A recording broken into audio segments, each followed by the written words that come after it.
Going on, guys? Greg here. I got another Graflex 2.0 for you guys today by Corbin Parks. Just so you guys know ahead of time, if I sound like terrible, it's because I'm sick. So work with me on that. But this saber is actually was a funny story because I actually finished it about a week and a half ago. And when I went to thread on the bottom section here, I threaded on, and then when I went to take it off, it wouldn't budge. And if any of you guys are on the Facebook forums or anything, you've probably heard at least once in a while that someone has complained about the fact that they'll screw it on and then go to unscrew it and the saber gets stuck. And basically just the entire bottom section was cross-threaded, so I ended up having to cut it off and protect all the internals inside and everything. And then I talked to the customer and I explained kind of what happened. And he didn't see any problems with the saber when I inspected it when I first got it. I didn't see any problems with the saber. So what we ended up doing was I contacted Corbanth and I got a new kit for him, and I completely replaced it for him because neither of us really know what happened, but there's no need to point fingers here. He wanted it done and we got it done. So aside from that, so we have a Graflex 2.0 in the Force Awakens configuration, which means we have the see-through glass eye here. One cautionary note for the customer is that it's from KR Sabers, and it's the ones where you kind of have to file it down and then glue it in place, and that's all it is glued in place.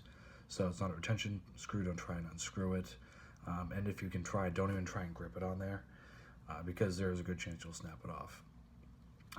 Normal swinging and everything like that, it's fine, but don't physically grab it, and if it does, it's just a little bit of glue, a little bit of epoxy glue, and pop it right back on. But that's how they are in most of the kits, so just kind of a little cautionary note.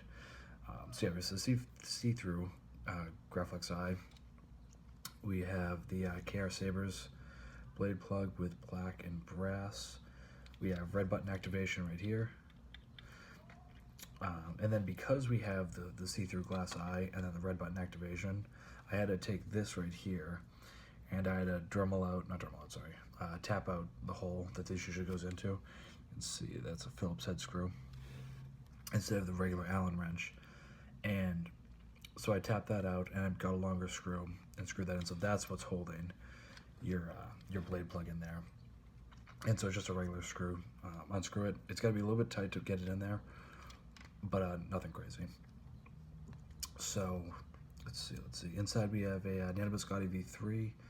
We have a premium speaker, which is my recommended speaker for this build, only because this is an internal crystal chamber, and it is so small. And you can fit a bass speaker. I did that in a video a few videos back, but it is a small fit. It is tight, 30 gauge wire throughout, and I recommend the premium speakers because I don't think the difference is worth the trouble. But if that's what you want, that's what you want.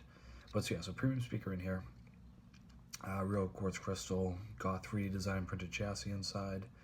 We have Matthew over at East Coast Sabers, I believe. When he did his Let's Build a Graflex video series, he showed a little hack where you can take this entire clamp section off and you can Dremel out a hole in here, which allows this piece to turn freely.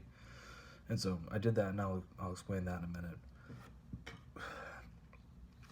And so your bubble strip, it's a little piece of electrical tape on the backside, so you can't see through it. It's just all black, and you can't see any of the wires underneath, but that doesn't move, nothing. And so when you unscrew this and unscrew the pommel, you want to try and leave that in place because it's kind of a pain to get back in and out. So yeah, so before you get it fired up, so the customer knows let me get a good angle at this. So because this turns freely, it's actually tightened more than it usually would be when you get the kit. And so in order to loosen the bottom section, you don't want to twist it right now because this is so tight, this clamp. So you want to undo the clamp, and then you want to just counterclockwise 2 turns. So 1 full turn. You can actually do 1 full turn, that works too. It depends on the different kits. They all just kind of change. So 1 full turn, as you just saw, works fine. Now it's back to where it should be, and then you just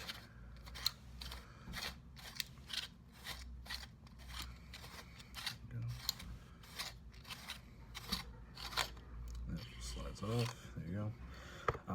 I custom painted the chassis myself, a little bit of spray paint, then I did some accent with gold inside the brass rods and like I said, a real quartz crystal in there. Your recharge port is in the bottom, SD card access. Well, on the Nano Biscotti, we have Shamim's TFA, and we split that up into 2 banks. So yeah, and then we have 2 boot sounds, one that I just kind of threw together using another font that I had, and then the one that came with Shamim. So we have 2 boot sounds, obviously, and yeah, so let's get it fired up. So you can either twist the kill key or you can pull it out. I always twist it, it's just easier. So you have that power too. Okay, and then like I said, 5mm blue LED, your power on.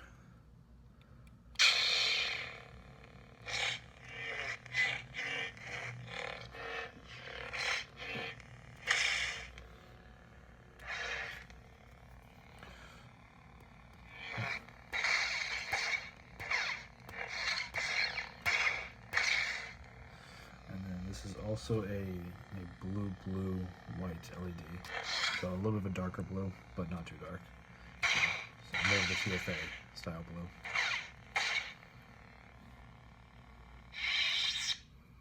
And press and hold to change banks.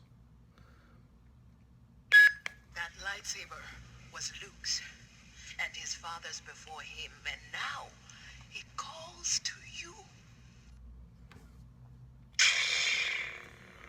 So there is your see-through glass eye.